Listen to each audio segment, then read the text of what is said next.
রহমানের বান্দারা অন্যায় ভাবে কাউরে মারে না, রহমানের বান্দারা হত্যা করে না, রহমানের বান্দারা কখনো খুনি হয় না, ঠিক না?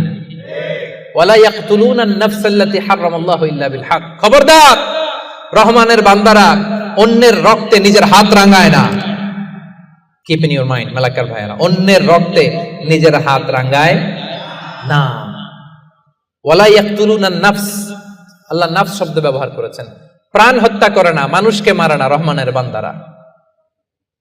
কোন প্রাণ হত্যা করে না, মানুষকে মারে না, প্রাণ বিনাশ করে না। এর কারণ মানুষ সব বানাতে পারে, প্রাণ বানাতে পারে না। কথা বলেন? মানুষ কম্পিউটার বানাতে পারে, মানুষ রকেট বানাতে পারে, মানুষ প্লেন বানাতে পারে। মানুষ কি তার মতো আরেকটা মানুষ বানাতে পারে? যেটা আপনি পারেন না, এটারে আপনি শেষ করবেন কেন? যেটা আমি বানাতে পারি না